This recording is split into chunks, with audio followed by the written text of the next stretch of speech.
What's up everybody, it's Rashad here, and the best-selling gaming franchise of all time has just announced their new release for their new game, Grand Theft Auto 6. And there's a way that we could trade this news in order to make money. But first, let's talk about Grand Theft Auto.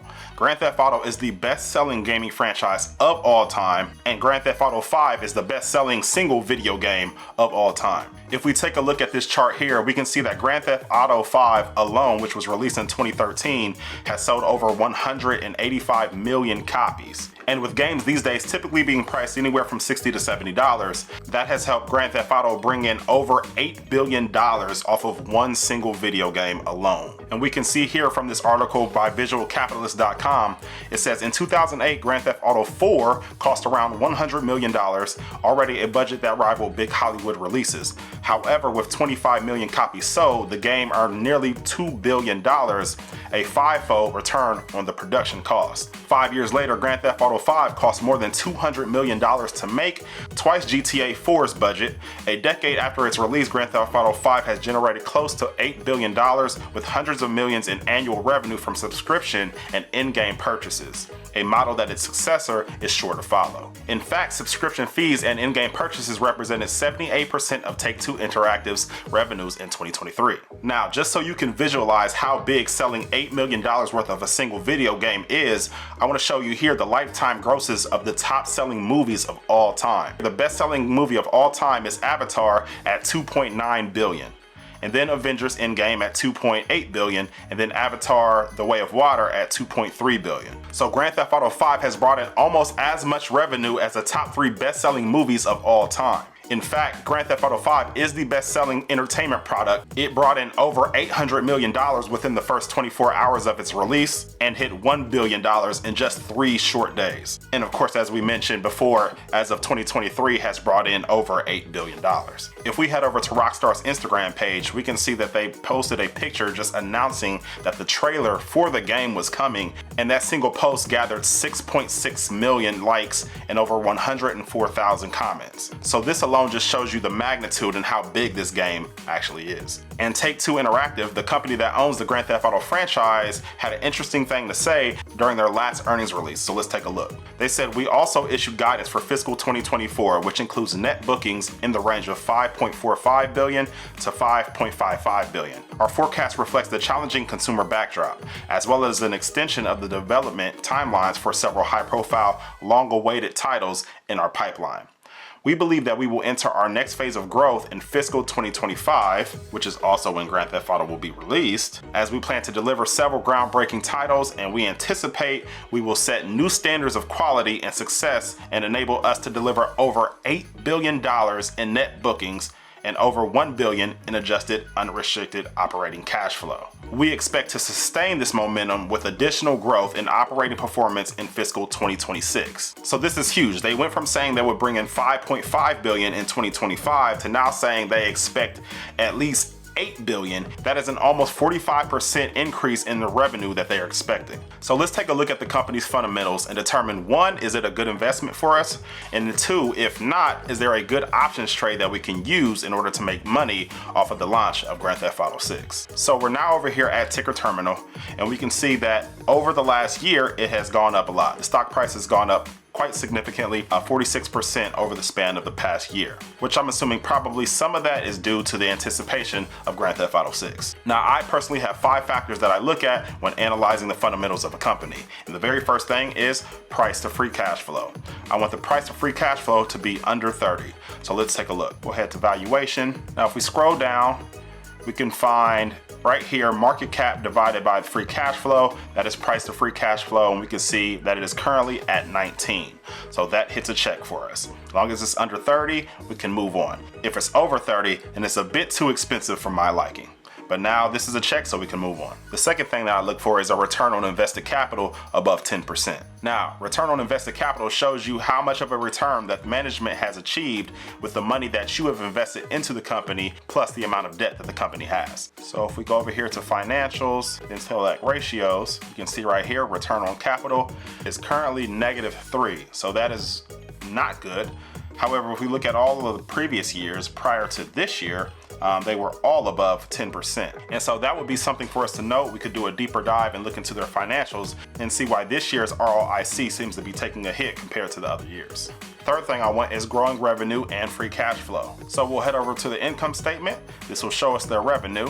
So we can see here right at the top line, 5 years ago they did 2.6 billion, and this year they've done 5.3 billion. That is growth with revenue. So now let's check out cash flow. Hit the cash flow statement, scroll all the way down. Cash flow has gone from 776 million 5 years ago to now they have lost $203 million this year. And it also seems like the last 2 years they've basically been going in the wrong direction. So this is a big red flag. This is definitely something you want to look into and see why their cash flow has been decreasing instead of increasing. Number 4 is current assets over current liabilities. So for this, we'll head over to the balance sheet and we can see here that the total current assets is 2.5 billion.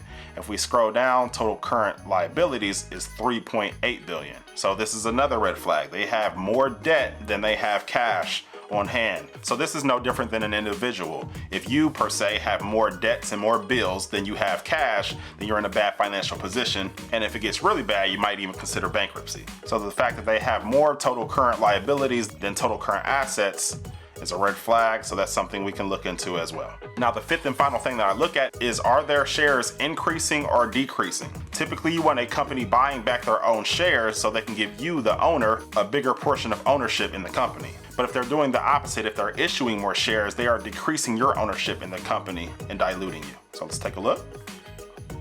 We scroll down, and right here we can see total shares outstanding has gone from 112 million to 169 million.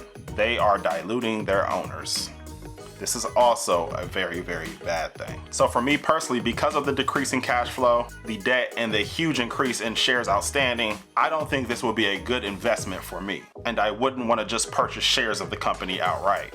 However, that's where stock options come in. So how would I trade this company using options, knowing that Grand Theft Auto 6 is soon to be released? The option strategy that I would use is called a diagonal call. The objective of a diagonal call is to profit from a slow and steady rise in a stock price and to minimize the cost of a long call. Now, this strategy is also known as a diagonal call spread, or more commonly used is a poor man's covered call. A diagonal call is a mildly bullish strategy that involves the simultaneous purchase and sale of a call option with different strike prices and expiration dates. The objective of using diagonal calls is to potentially profit from both time decay and the stock's upward movement. So typically a trader would buy the option with the longer expiration date and the lower strike price, and then sell the option with the nearer expiration date and higher strike price. Looking at Take-Two stock price as of the recording of this date, is currently at $157. So what I would do personally is I would buy it to open a call at a strike price of $130 for an expiration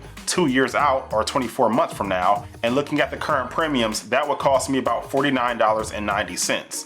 Now, every options contract includes 100 shares. So we always multiply that by 100 to get the amount that you're actually paying. So by buying to open that call option, it would cost me $4,990 exactly. But then I'll simultaneously sell to open calls at any price higher than the current stock price. For this case, I'll select 170, but this time the expiration date is just 1 month from today.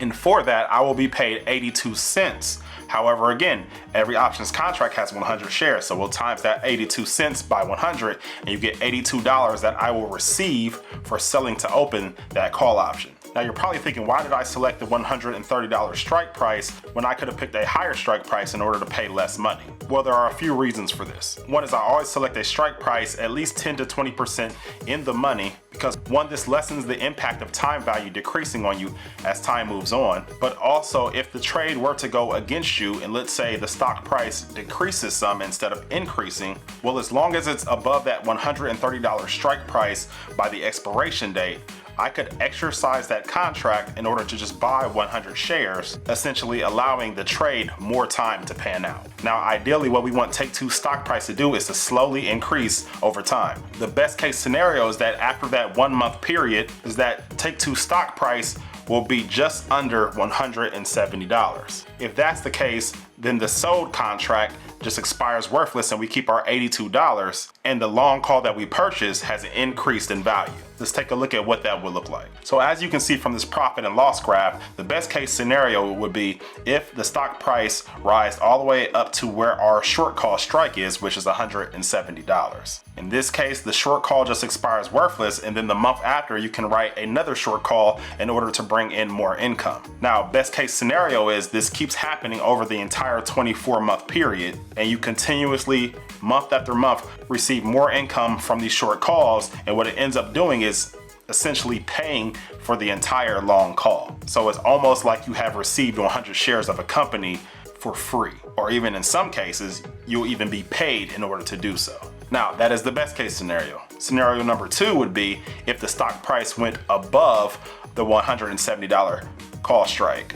Well, in that case, we still make money, but we just make a little bit less than we would if it stayed around the $170 range. And if it for some reason skyrocketed and went way past 170 over that 30-day period, then we could in fact lose money from that short call. However, the probability of this is very low. But if things go our way and the stock price just continues to slowly rise over the next 24 months, then we could make tens of thousands of dollars off of this one single strategy. And that's how I would attempt to make money off of the release of the new Grand Theft Auto 6.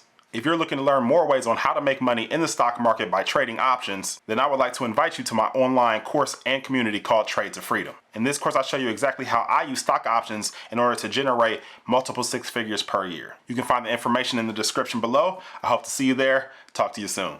Peace.